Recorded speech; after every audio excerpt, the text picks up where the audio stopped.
Okey. Saya teruskan penerangan pasal sub bidang. Okey, sub bidang ini adalah bidang-bidang kecil dalam perakaunan. Sub bidang adalah bidang-bidang yang kecil dalam perakaunan. Okey.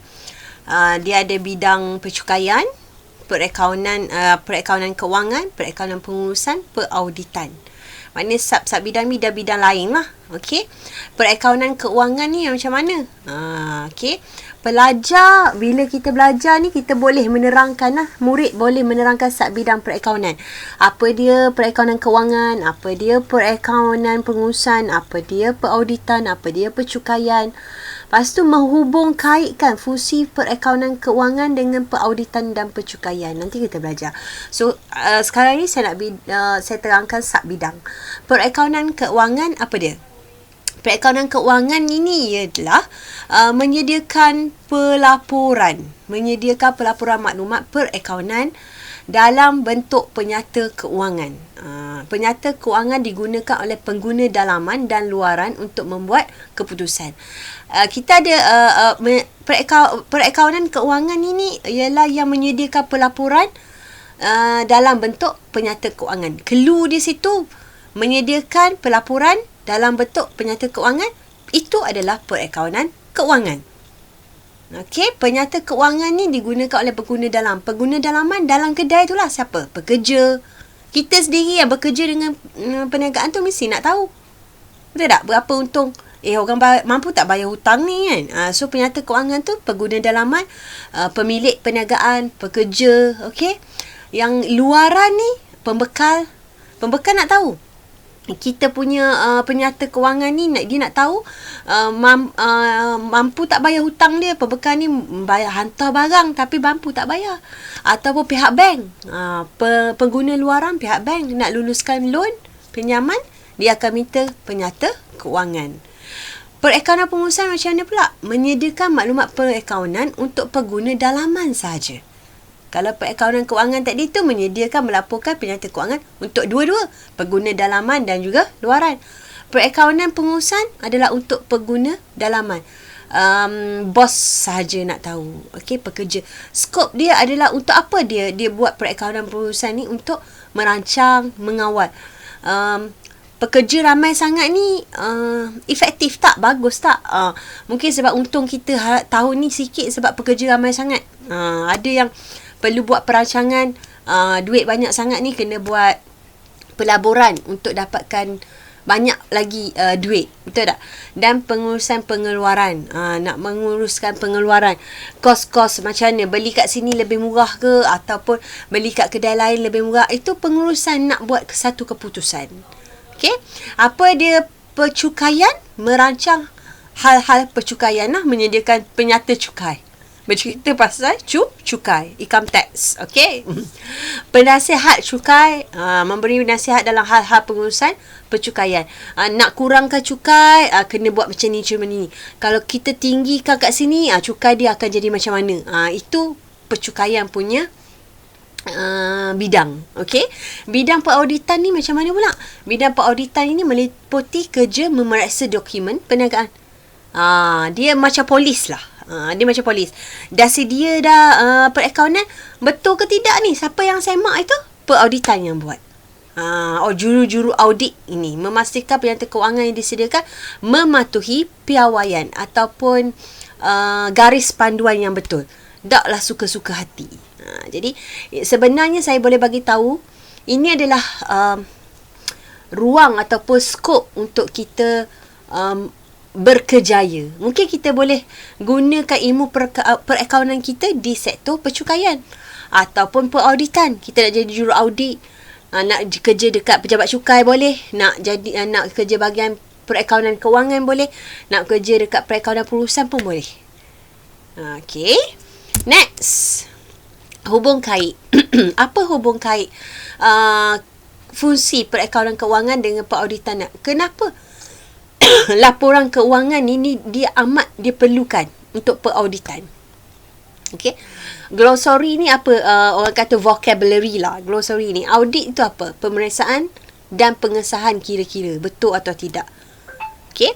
Cukai ialah bayaran yang dikenakan oleh kerajaan terhadap orang perseorangan, perbadanan, syarikat atau barangan untuk perbelanjaan negara. Itu cukai lah. Perbelanjaan negara tu macam mana? Menyediakan infrastruktur untuk rakyat. Duit dari mana tu? Dari cukai lah. Okey.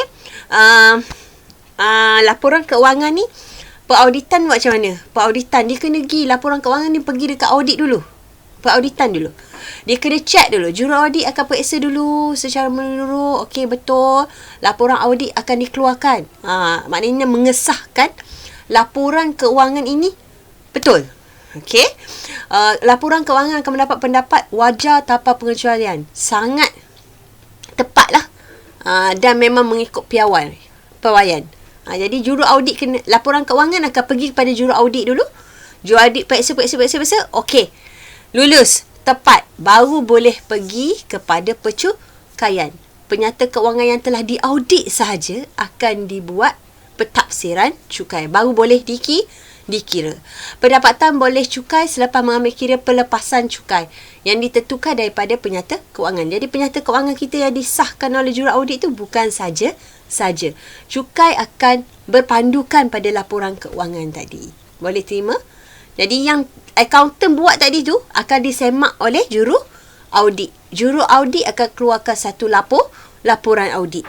Jadi laporan itu mengesahkan laporan keuangan itu betul dan boleh dibuat tafsiran cukai. Tafsiran ni pengiraan lah. Ya? Pengiraan cukai. Okey. Apa itu profesional?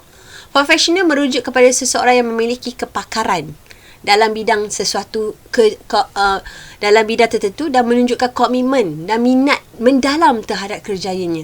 Itu sangat profesional lah. Orang yang profesional ni dia dah pakar dalam bidang tu. Dia minat pula, dia tunjukkan komitmen. Pakar mahir sangat. Lepas tu dia minat ni orang suruh malam ke siang ke dia akan buat. Komitmen, dia akan mendahulukan benda tu. Itu profesional.